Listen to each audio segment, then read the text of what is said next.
staff with a project manager and 8 members of staff who process, digitize, and make the material available online. As has been mentioned, the project is a joint venture between the Department of Defence and the Defence Forces, and began in 2008 and is scheduled to continue until 2023. To date, there have been 9 major releases from the collection, the first of which occurred in 2014, and our most recent one was in November 2020. So those releases mean that the files of over 10,700 applicants are now available online, and this equates to over 130,000 digital files. Everything's available online with the exception of the medals, which has its own dedicated database. And I'll talk more about that later on. I'd like to put in my disclaimer by saying I'm not an expert in County Kilkenny during the War of Independence and the Civil War. I am simply here to share the collection with you and to make you aware of this excellent resource. And then the structure of my talk, I'm going to do an overview of the pensions collection and then examine the different series contained therein, and then look at specific examples relating to Kilkenny and most notably from our latest release. So by way of introduction, I'm just going to go through a quote from Professor Charles Townsend, who's observed that the release of the materials in the military service pensions will provide the final key into the inner life and the activity of the revolutionary organisations. The collection itself occupies a crucial and unique place in the Irish archival landscape, and it contains the voices not just of the leadership of the revolutionary, but in many ways, more importantly, the members of the rank and file who took part in processing the events. So the origins of the collection, it came about following from June 1923 with the introduction of the first Army Pensions Act. And this was introduced in order to compensate the wounded and deceased members of the various organisations, including the National Army, the IRA, na Fianna Éireann, and the Irish Volunteers and the Irish Citizen Army.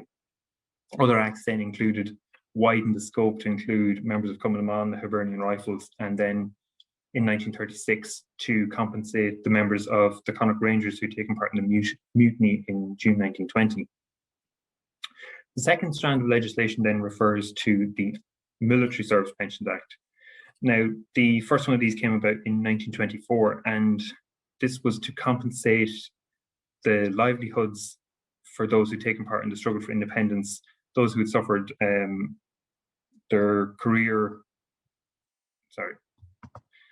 those who had suffered due to their involvement for the struggle for independence. So they had to prove that they had active service and in order to be considered for a service pension. The 24 Act was restrictive in that only members of the National Army, in other words, pro-treaty, were considered. So after the 32 election, then you have the introduction of the Fianna Fáil government and the introduction of the 1934 Act. So this opened applications then to members of the anti-treaty, those who'd remain neutral, and to Cumann na mBan members. So on the screen here, the collection contains some 40 what we call series, which were generated under the 2 strands, the Army Pensions Act and the Military Service Pensions Act. And the legislation ran from 1923 until 1953. So what I've done is break down the focus into the 5 major series, and I'll go through each of those. So first of all, you have the pension files.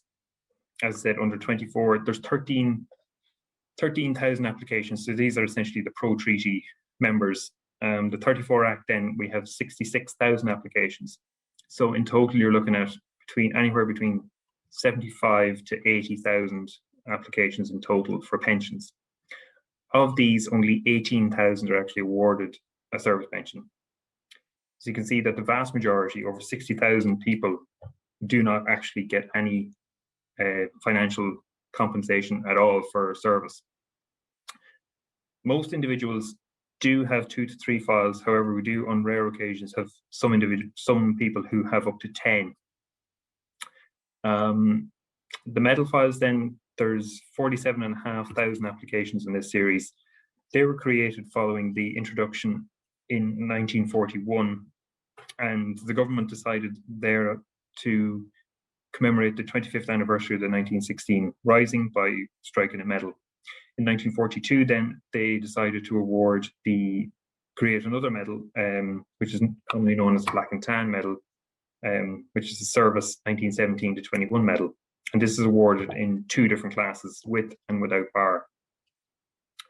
As I mentioned already, these files have not been digitized, but there is an online database which you can search. Once you find then the relevant person or people that you're interested in, you can note the reference numbers and contact them at the archives. And then when we get back up and running, you'll be able to go in and actually view the physical files themselves.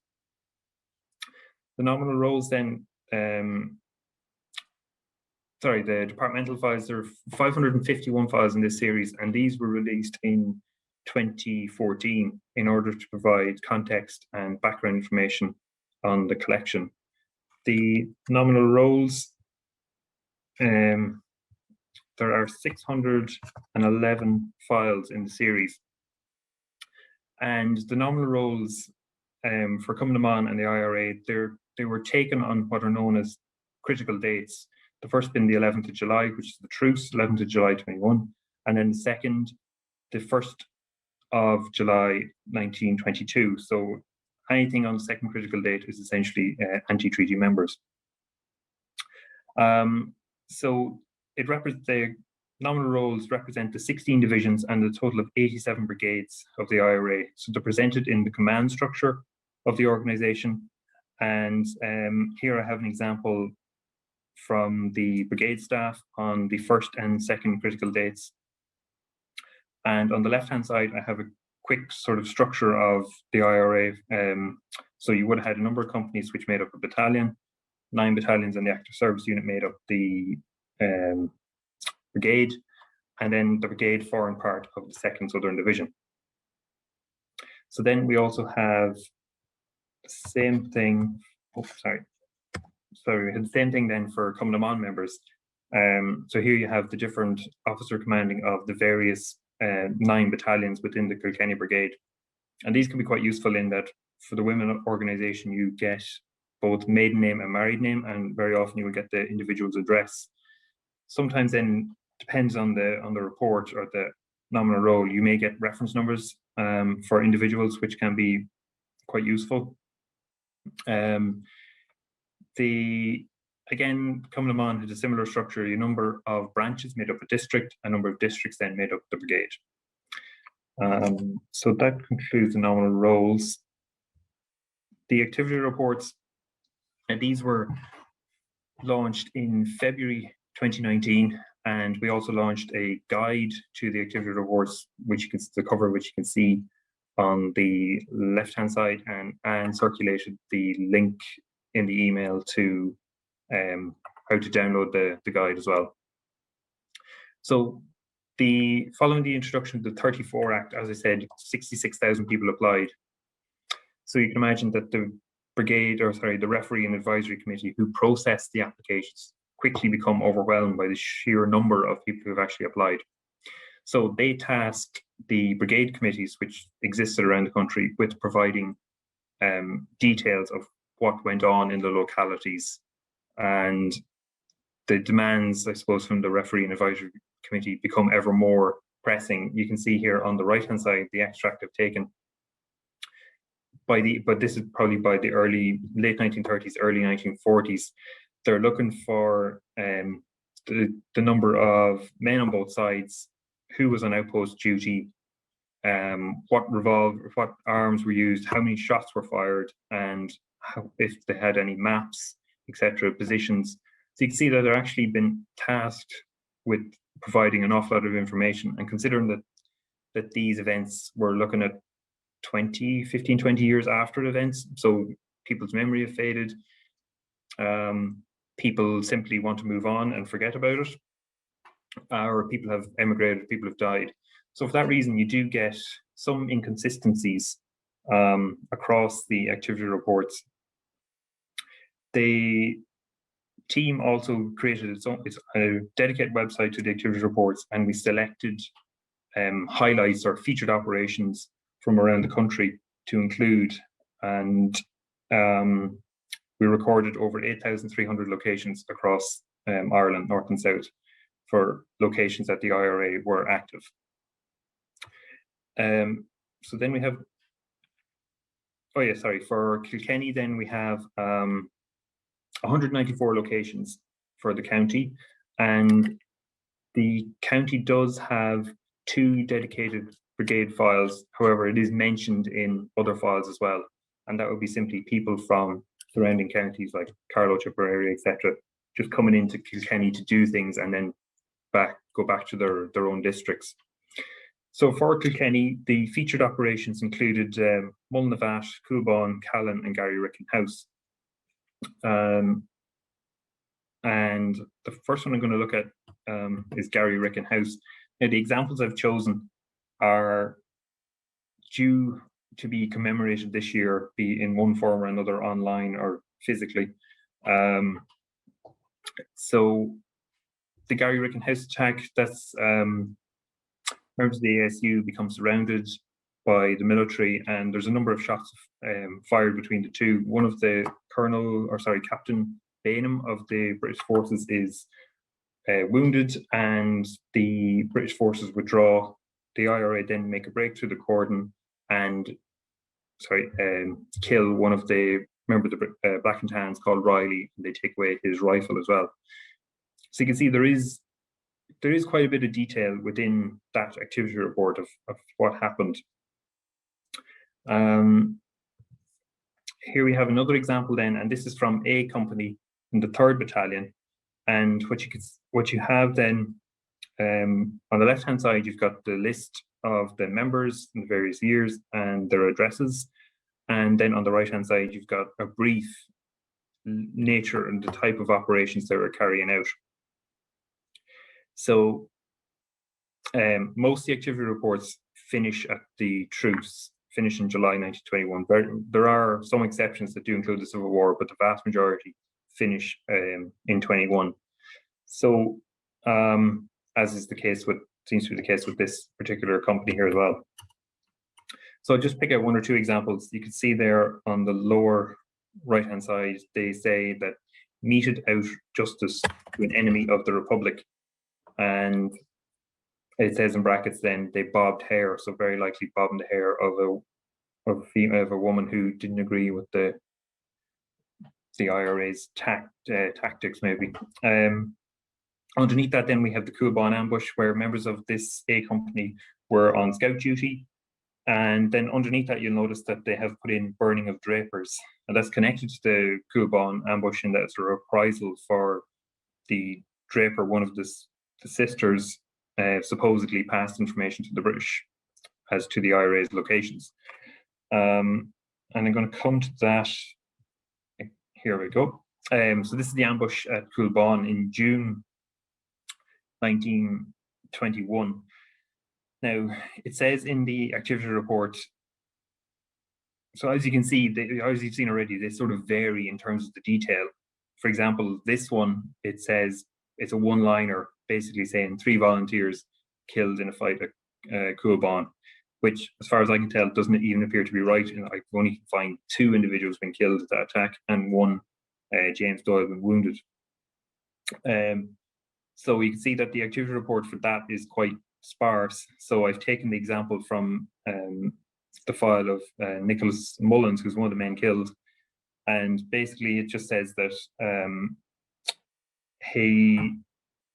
the IRA were awaiting in a wooded area near Castlecomer when the Draper woman allegedly informed the British authorities as to the IRA's location. They were surrounded, and then the 2 men, Mullins and Hartley, were killed.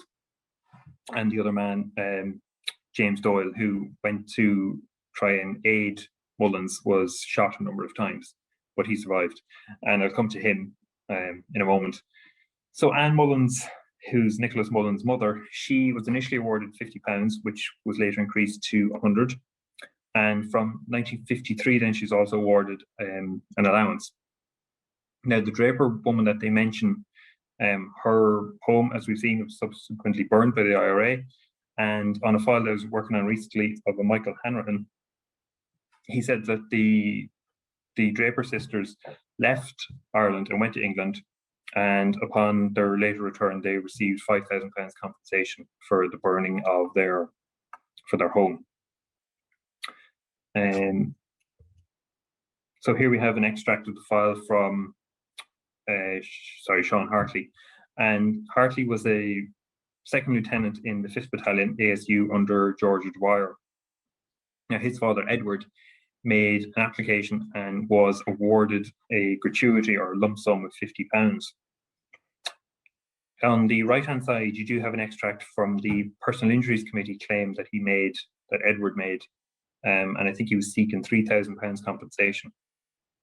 On the left-hand side, then, you have the order for burial for Sean Hartley.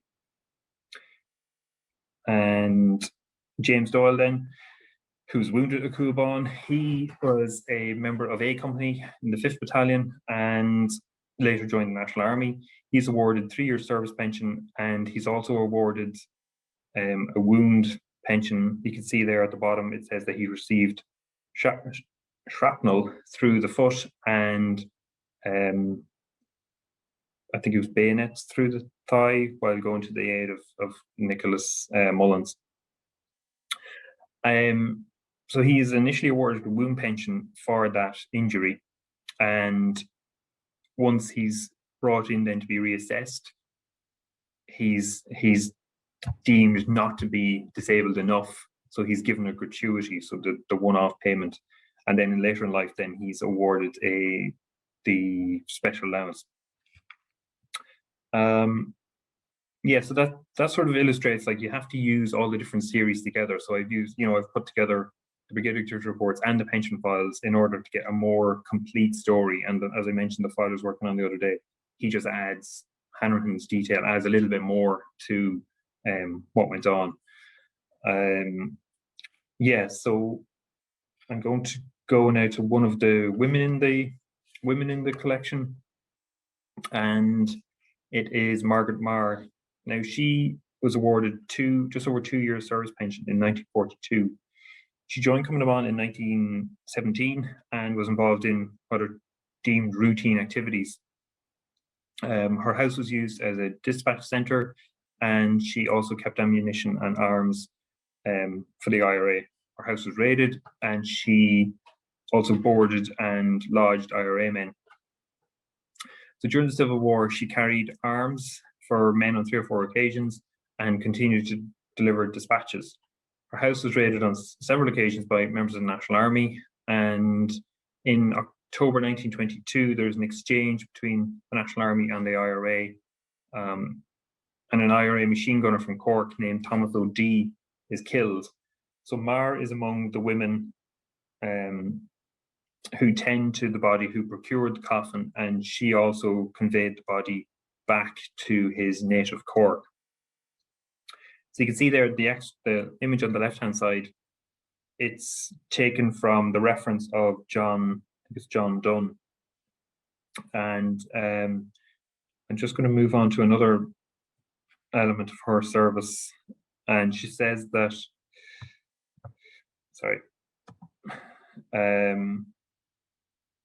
basically she's been questioned by the referee, and you can just see there from the exchange that Marr basically says she doesn't think she kept revolvers, she doesn't think she kept arms during the Civil War. The referee says, well, according to Dunn, actually you did. And then she says, oh yeah, okay, now I remember, I kept them in a gramophone. So you can just see that this comes across in a lot of the women's applications, and that they're very reliant on the male officers, the IRA officers, to provide them with the references. The women will very often mention if they've got brothers who took part in the fighting, etc.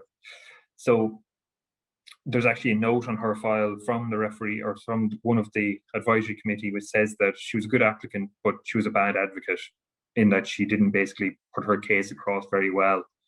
And in all likelihood, but for Dunn's reference here, she probably wouldn't have actually qualified for a service pension. So it's very important that, from the women's point of view, that there were someone there to provide them with that reference, maybe possibly just to get them over the line. That's not in all occurrences, obviously, but certainly in some of them.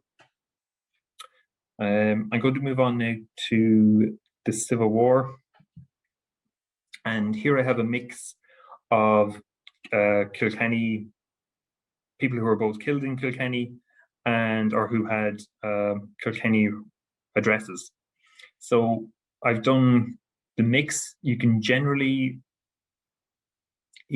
tell anyone with a reference 2D, 3D, 4D, 5D before their file, in all likelihood, is a member of the National Army or the National Forces, so pro-treaty.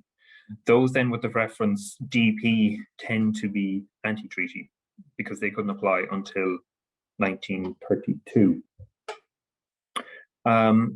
So just some of the examples, I just mentioned some of them quickly, and then I'm going to detail on others. Brownrigg and Hayes, they were killed in Woodruff, where Joseph Bergen had been killed just, I think, some months earlier. And then I'm going to obviously cover some of the members that were killed from both sides. And this list isn't obviously extensive, it's just some of the more, the ones that sort of stood out to me. So John Moran, now Moran's file has been out for some time. He had an address at Castlecomer, and he died on the 28th of June 1922, just the same day as the attack on the forecourts at Kilkenny Military Barracks. Now, he had been accidentally shot in the barracks. He had previously been a miner in the collieries in Castlecomer prior to joining the National Army. And his father, Edward, says that John enlisted in the National Army in Castlecomer and was killed just 28 days after enlistment. He goes on then to say that his wife, John's mother, died in July, so the month following John's death, and he attributed to being the shock of her own son's death. So Edward Moran then was awarded a gratuity of £100. And accidental shootings are actually quite common in the collection, and this is one example of them. And here we have some of the statements, or part of the statement from the Sergeant O'Brien, who accidentally shot Moran. And he says that Moran, basically O'Brien, had been at a wake the night previously. He went to wake volunteer Moran, and Moran, it says, leapt out of bed, and while this was occurring, O'Brien's revolver accidentally went off, struck Moran in the head, and killed him instantaneously. So accidental shootings are they are relatively common in the National Army members in particular, and we've estimated that about 10 to 12% of all members of the National Army who are killed are actually accidental fatalities. And this is probably due to the fact that, there are probably young men who have just signed up for to join the army and for regular pay, I suppose, and probably better conditions. So they're very untrained, obviously, and especially in these early days. So that is I'm going to move on now to the Civil War executions and talk about Kilkenny examples again. So the Civil War Executions Public Safety Bill introduced, and from 1922, November 22, there are a total of 81 executions. And there you have on the right-hand side a map with rough plotting of where the executions took place. And on the left-hand side, then you've got the county-by-county breakdown for all the counties. You can see that a total of 17 of the 26 counties actually had a member executed. And there are 2 for County Kilkenny. So I'm just going to talk briefly about those. So these are John Phelan and John Murphy. These were executed. This is an extract, I think, from Murphy's file.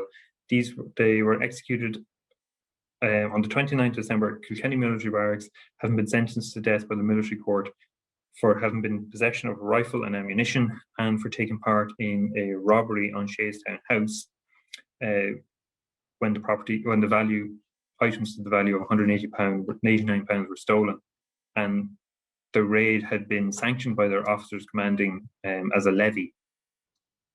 So both men were executed for taking part in that raid and for possession of the munitions. Another Civil War IRA casualty is John O'Halloran, and he came out in our 2020 release.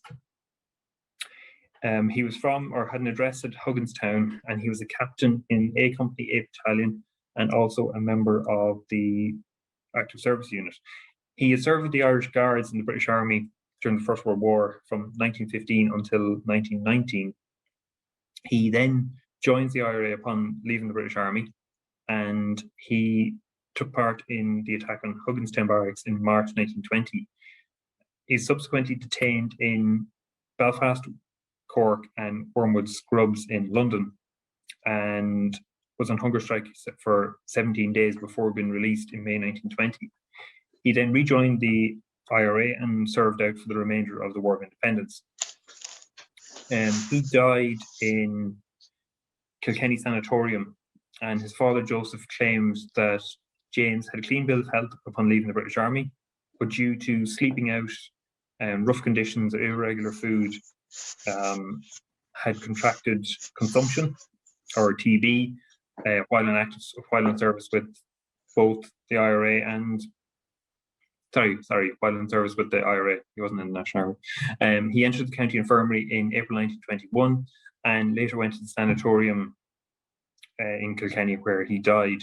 Now, Joseph's his father's claim is unsuccessful because they couldn't basically find any evidence that that John had spent any time in hospitals while being imprisoned for his IRA service.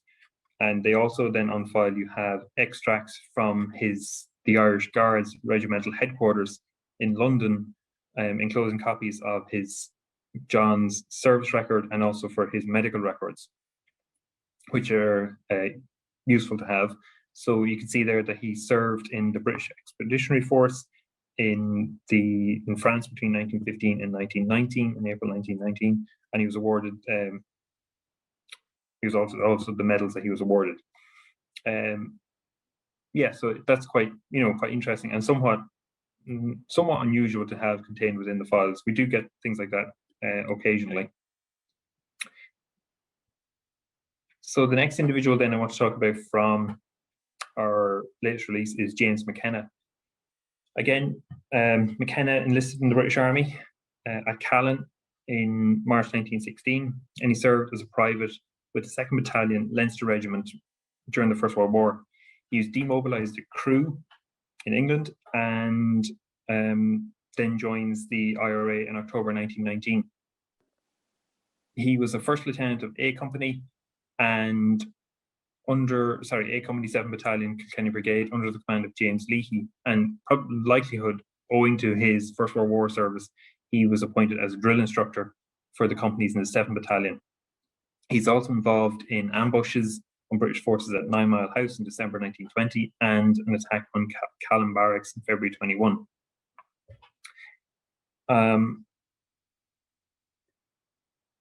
Okay, so you can see that. McKenna says that he joined ASU under Edward Aylward, and there on the right-hand side we have a reference signed by Edward Aylward, and also, which I think is quite nice, the Clover Meats Limited letterhead, which I think is quite interesting. So while in the ASU, he took part in ambushes at Cook's Cross, Ballinagary, and in March 1921, he and 5 other members were billeting in the Gary Ricken house that I mentioned earlier, and he says it was a big house belonging to the Earl of Ossory when they were surrounded. 4 of the IRA men escaped, but McKenna and another man were arrested.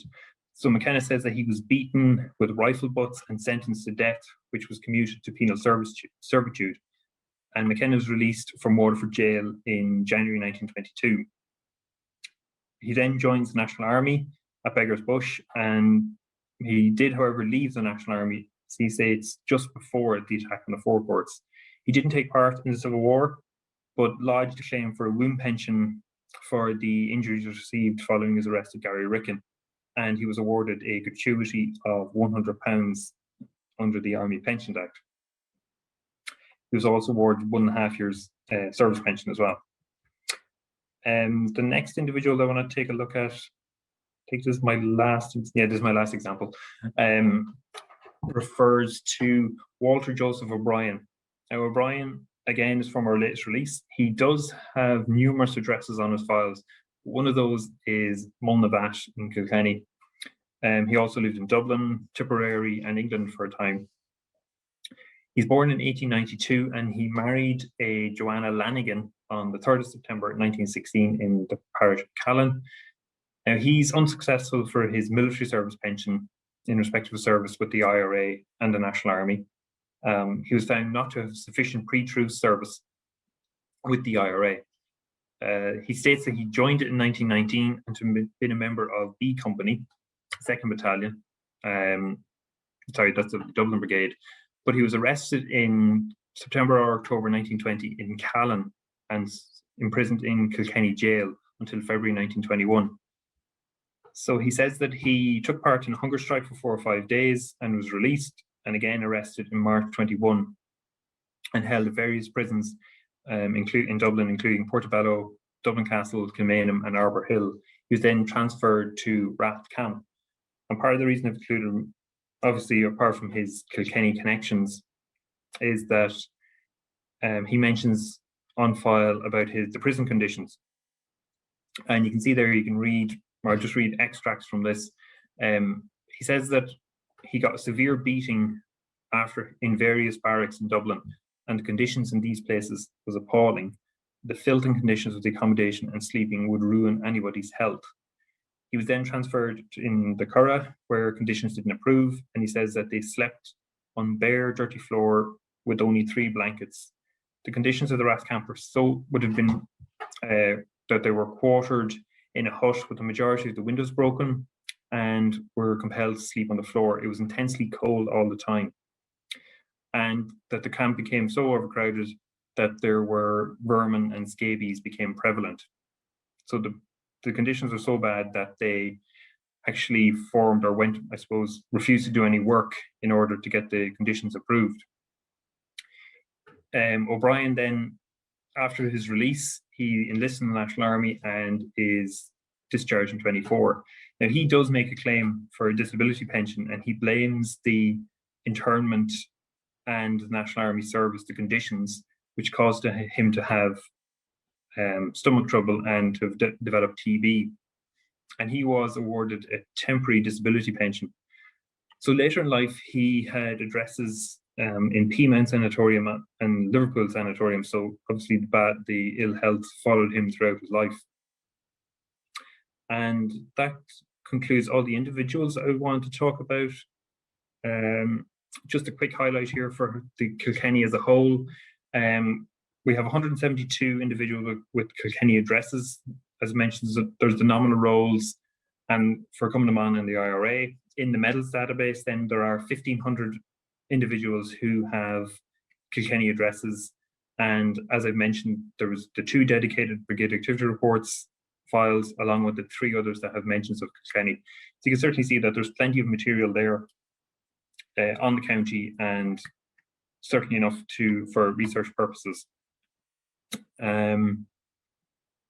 So just accessing material and medals, as I said, are in the reading room, and there's the online database. Everything else I've mentioned, the pension files, nominal rolls, activity reports, and the departmental files are available on our website. And I'm going to do a quick demonstration of the website. There we go. So can everyone see the website? Yep, okay, great. Now I'm just going to do a quick how-to. So the Military Archives homepage. So on the browse and search all collections, drop-down menu, you click on the Military Service Pensions collection. And I've preloaded the tabs. So on our collection homepage, then you have the various different tiles which indicate areas of interest, be it Brigade activity reports, the War of Independence, search in the collection, latest release, the links to our blog, etc. On the left-hand side, then you have the guides to the collection for the activity reports, the collection itself, and then the guides to the medal series. So I'm just going to do how to search the collection. You've got different options available to you. Search the entire collection, medals applications, pension applications, the organizations and the Brigade activity reports, and the admin files that I talked about earlier. So I'm just going to choose the pensions application. You get an explainer on the top of the page as to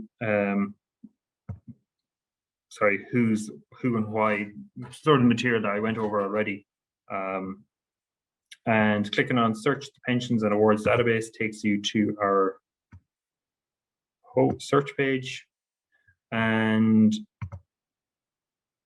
so when you are searching, it's important to click on the basic search, because this whole system search doesn't really work. So make sure that you select the basic search. In this drop-down menu here, then you've got 4 different databases that are available.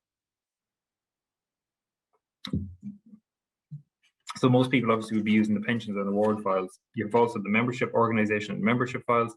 This contains the Brigade activity reports. You have the admins files, and then you have the medal files. So depending on which one you select, the page will slightly change. Now we are making some changes to this year, hoping to improve it by adding a few more fields to the options that are available here. But you've got the various different options there. If you know the reference code, that's probably the best thing to do. But I'll just do O'Halloran as an example, as I've spoken about him already. I just leave it at that. You can select the organization, IRA, etc. You can see there, and each of these headings here, then when you does have an explainer as to the text as to what that search is. So I'm just going to search O'Halloran, and this will return all O'Hallorans within the database. You can see there that there's 10. So a quick scan, you get to see the persons, the county that they lived in, the organizations, their date of birth and date of death, if available. So I'm just going to go to John, Kilkenny, and there you get the reference number, you get his name, addresses, and the date of birth, date of death, location of death, civilian occupation if available, Easter Rising service if applicable, and then the various organizations that the individual was a member of. You can see here as well that other service numbers, that's his British Army service number for the Irish Guards. So we will include as much as we can.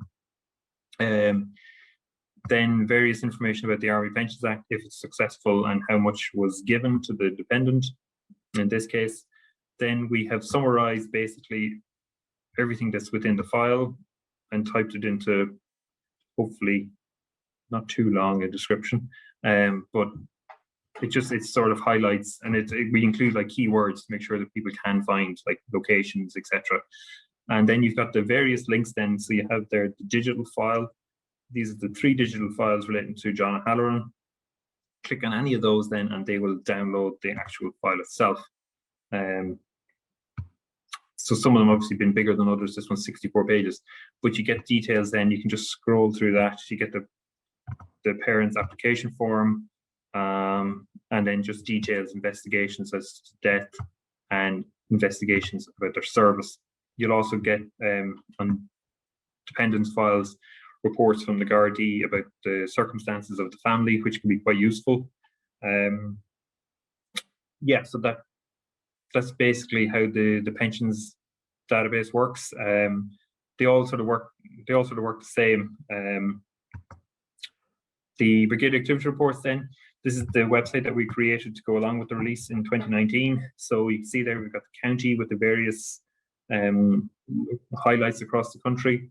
You've got a blog post there that you can click on how to search the activity files. And then there's, of course, the link to the guide of the activity files as well. And I've pre-selected here, these are the 194 locations that I mentioned for County Kilkenny. And at the top, you do get the highlights that I would have spoken about, like Coolbawn, Gary Rickenhouse, etc. So if I take this one, I'll just go with this one. This basically just takes you, it's just what you've seen already. Brief detail about what happened, and then in this occasion, there's only one image here from the activity report. Depending on the activity, there could be 3 or 4 images, or images from files as well, individual files to go with it.